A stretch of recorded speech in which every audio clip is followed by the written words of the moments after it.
ወዲያው ግን ምን ሆነ? አንዳንድ ተረሱ ሰው አይ ባይሆን በጣም አገር ፈሸሽ ነው ዝም ብለን ለምን እንሸሻለን? ስለዚህ ገጠም እናድርግና እንሽሻለን። የእግዚአብሔር ዓላማ ግን ምን ነበር? እንዴት ነው እግዚአብሔር አሳልፎ በቆላፎች እጅ በኤሎፍላውያን እጅ የሰጠነው? ይሁዳ እዴከ ዲበ ዘባዶሙ ለጸርከ የተባልን እኛ አይደለንምን? ያዕቆብ ይሁዳን ሲመርቀው ዘፍጥረት 48-49 ሲታዩ ከነጣት ላይ እንዴት ተሸነፈ ብለው መነጋገር ጀመሩ። ልብ በሉ እግዚአብሔር ለሳሙኤል ነገረ።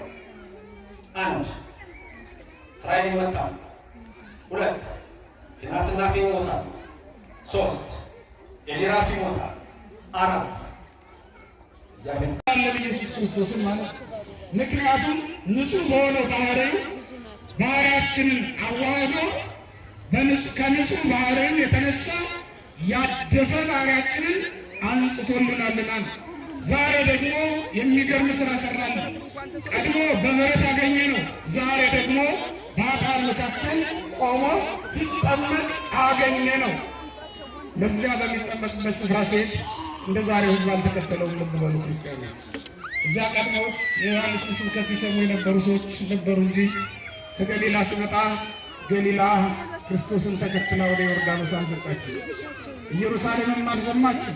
ሰማይ እንደሚከፈት አብ ከሰማይ ሆኖ ሲጠራ ድምፁን እንደሚያሰማ የሥላሴ አንድነትና ሦስትነት በዚህ ቀን እንደሚገለጥ ኢየሩሳሌም አልሰማችም ነበር። ምክንያቱም በኃጢአት አንቀላፍታ ተኝታ ስለነበረ ነው።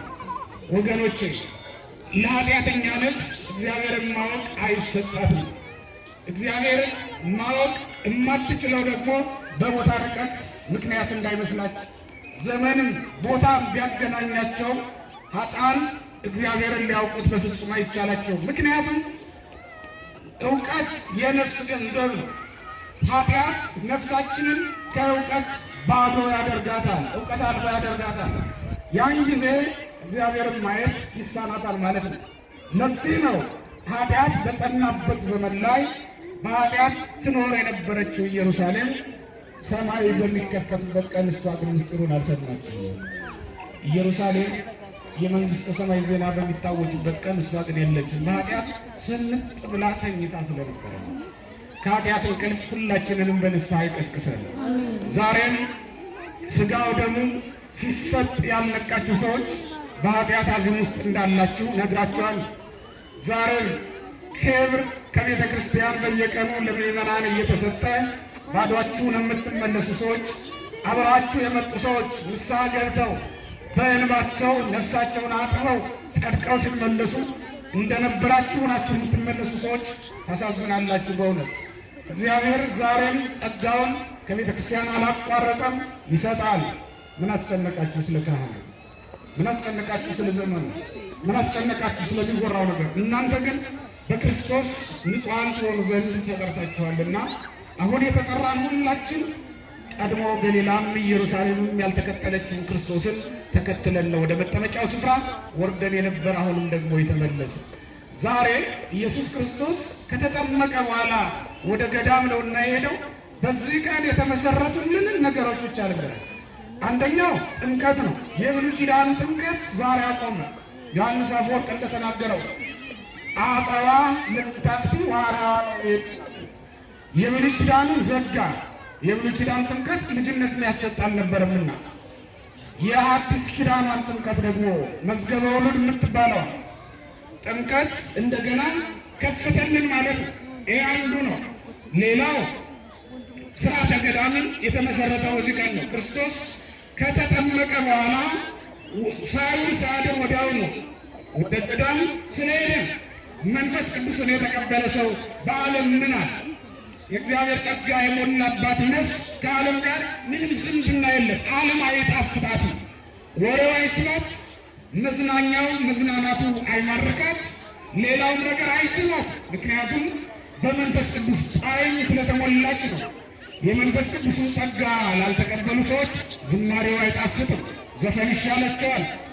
የክህነቱ ልብስ ደስ አይላቸውም፣ ራቁትነቱ ይሻላቸዋል። ማሸብሸቡን አይማርካቸውም፣ ዳንሱ ይሻላቸዋል፣ ይመርጡታል። ለምን?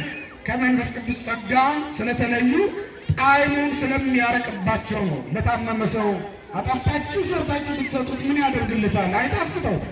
ከምግቡ ጣዕም ስለሌለ አይደለም፣ እሱ ራሱ በበሽታው ስለተያዘ ነው።